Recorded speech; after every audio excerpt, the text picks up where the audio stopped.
Welcome to r/Reddit Revenge. This is a story of someone getting back at someone with revenge after being wronged. Thank you, friends, for subscribing to the channel and for so many likes.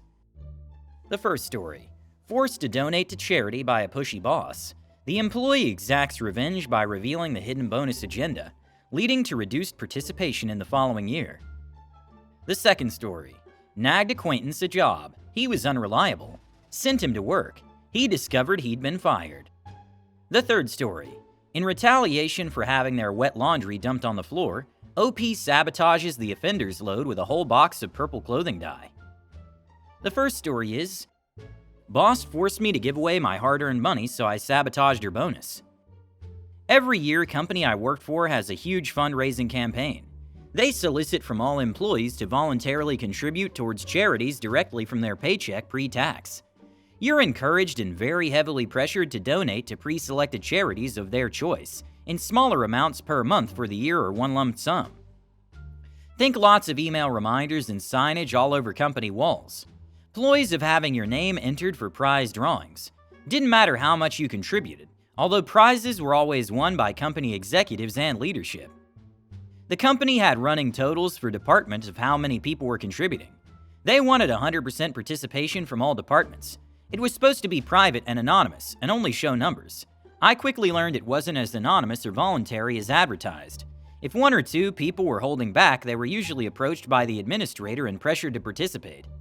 What's really strange is the administrator of my department at the time, who was usually very stoic and stern, became giddy about the charity campaign. It was weird and raised alarms. One year I was struggling hard, so I wasn't going to contribute. I was so broke. But here comes admin lady into the office suite. We are almost to 100% participation. Claps, giddy squee. She looks around and starts to question each person. She was eyeballing me the whole time, trying to subtly make her way to me. She gets to my desk. Have you made your contribution yet? Without thinking, should've just told her it was personal, I told her I was still considering which charity. She pulls a chair over to my desk with a sob story from one of the charities, and how the money helps those in need. She asked me to pull up the charity website and literally walked me through entering my contribution. So as a good little young naive worker, I did as I was being basically forced to do and contributed a minimal, $24 a year at $2 a month, donation on my measly salary. I made our department reach 100%. Who cares, right? The next year, I purposely waited until the last second to make my contribution to see if I got the same one-on-one chat with admin lady. Sure enough, here she comes with the same sob story she has memorized, and would baby talk me through making my contribution while she watched. I soon became her target to get rid of. She was out for my job, so she separated me from people I got along well with, including my direct boss, and made me report directly to her. I knew I had to get out of there quickly or I'd lose my job. I applied for positions and wound up transferring to another department within a few weeks. It ended up being an amazing move and one of my favorite positions to date. In this new department, they organized and ran multiple company, city, and county-wide events, one of the biggest being the charity campaign for the whole company. I brought up to my new coworkers how incredibly weird my previous admin lady was at that time of year. They said, of course, she wanted 100% participation. Admins get a bonus when their departments are 100% participation. You can bet your sweet rear ends I started telling everyone in my previous department about that little tidbit. The next year, that department had one of the lowest participation efforts. Being that I was in a better place in life and actually liked my new department and leadership, I began willingly contributing because the new admin would take that bonus and buy everyone lunch or some form of thanks. It sounds very similar to my friend's experience at IBM. They strongly promote charity campaigns, but he prefers to donate to charities of his choice in his own way and time. They kept sending him emails about these campaigns, which he deleted. One day, his new department manager entered his office while he was on a client call and insisted that he sign up immediately. The client overheard the conversation and was surprised. He carefully reviewed the fine print, marked no to all payroll deductions and contributions, and decided not to donate anything. One of his concerns was that his information might be stored in a database somewhere, despite his manager's assurance that IBM didn't do that. However, within a few weeks, he started receiving mail at his home address, with his full name, which only the company had, from various charities. It appears to be a lucrative business for charities, and a source of income for management. The second story is: someone I know nagged me for a job and screwed me about, so I gave him some exercise. Background: working at a seed storage and cleaning and chemical treatment warehouse around 7 miles from my flat, and busy season was upon us, where we did around 90-hour weeks, 10 to 14-hour days, 7 days a week, not including travel. So someone I knew from the pubs in a tiny market town had asked me one night if I was still working at seasonal workplace, to which I said yes, why? He then asked if there were any jobs going, to which I regretfully said, yeah, we're always short of staff at this time of year. So I agreed to ask the manager if he wanted someone.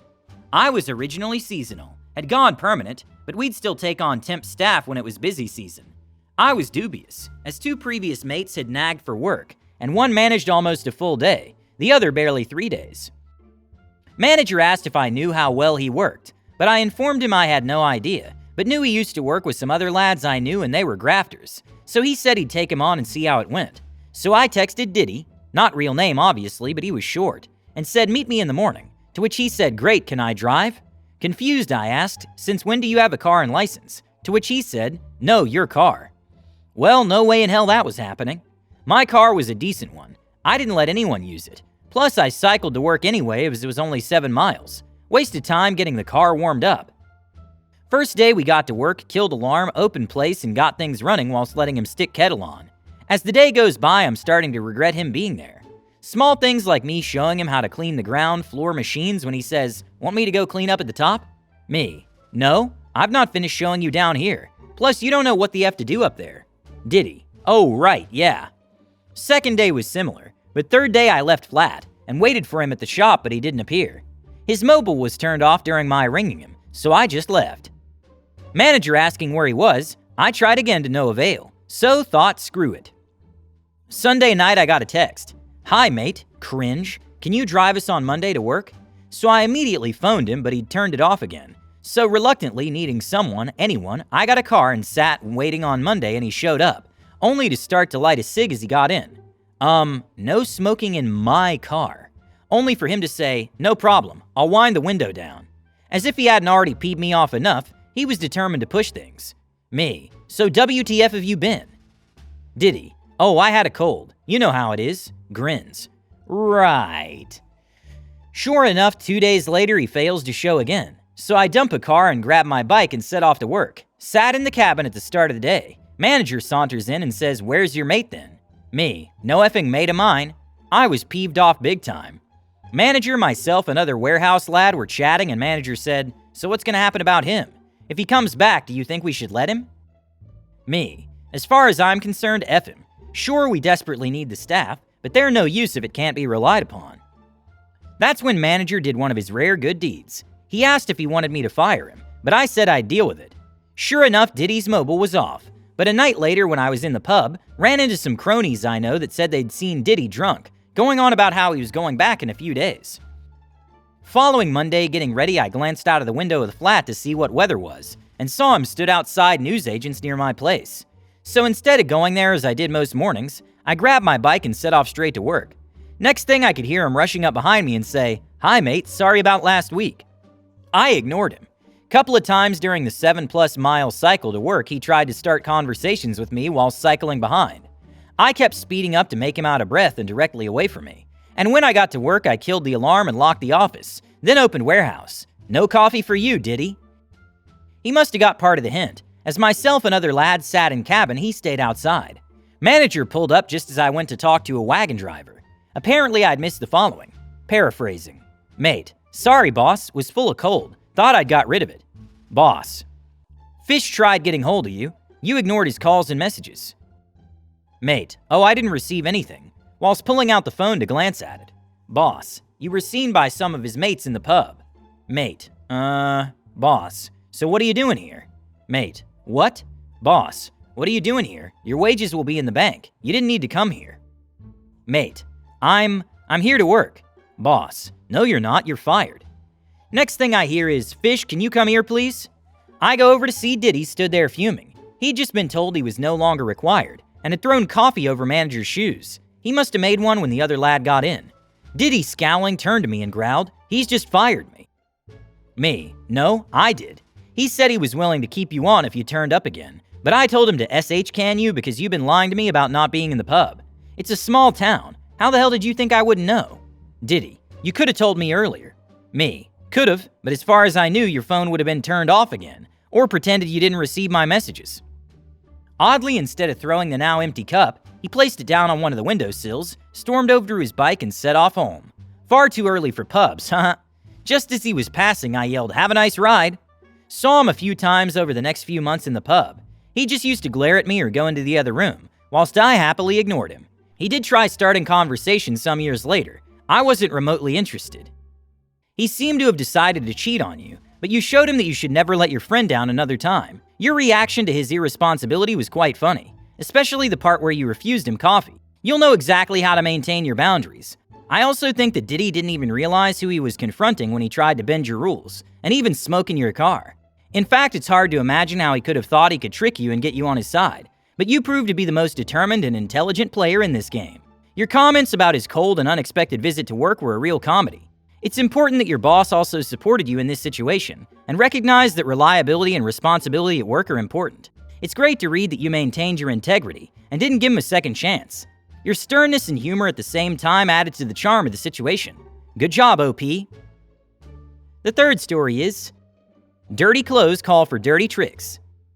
Many years ago, I lived in a small apartment building, maybe 20 units. It was a decent place. The neighbors weren't loud or nosy. The building manager would grudgingly fix things that broke. It was a block away from the business district, and the rent was affordable for a single 21-year-old with a low-wage job. The only problem was the laundry room. For 20 units, there was only one washer and one dryer, and they were old. They mostly worked, but little things like the lid lock on the washer were broken. I noticed from going to my storage unit, which was accessed through the laundry, that normal procedure for unattended laundry seemed to be take it out of the washer or dryer and pile it on top of the dryer. The washer was top-loading, and there were no tables or shelves in the room. That didn't bother me, since as a natural night owl, I tended to do my laundry at around 3 a.m. on my days off, so no one was ever waiting.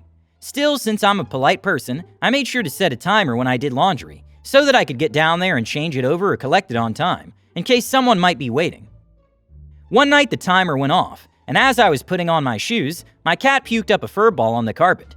No biggie, I grabbed a paper towel, picked it up, spritzed carpet cleaner on the spot, washed my hands, and was on my way down the stairs. I figured I'd let the cleaner soak in as I switched my laundry, and wipe it up when I got back. All of this could not have taken more than 3 minutes. When I arrived in the laundry room, I discovered that some a-hole had dumped my wet laundry, that had spent maybe 3 minutes in the washer after the cycle had finished on the floor. Not on top of the dryer even, but on the dirty concrete floor. No one was in evidence as I fumed and gathered up my wet clothes. I took them back upstairs, dumped them in my laundry basket, and grabbed a package of purple clothing dye that I had left over from a project. I dumped the whole D-box into that washer full of the a-hole's clothes, just as it finished filling up with water, and I listened with glee as the agitator began to mix it around. Best sound ever. Edit. Clothes left sitting in a washing machine don't get dry. They would have still been damp hours later. That's why when people forget to remove the clothes for days, they come back to a very nasty smelling mildewing mess. But since the machine had barely been finished for 3 minutes, and they had already dumped my clothes, loaded theirs and left, I have to think that they may not even have let my cycle complete. Wow, that's quite an intense act of revenge. It's not a course of action I would personally take, but I respect your courage for doing something I wouldn't. While some might see it as excessive, in my view, the fact that this individual intentionally threw your clothes onto the dirty floor demonstrates a total lack of respect for others, which I find deeply troubling. They probably needed a lesson to remind them that the world doesn't exist solely for their benefit. Hit the like button to support the channel and subscribe. Have a good day.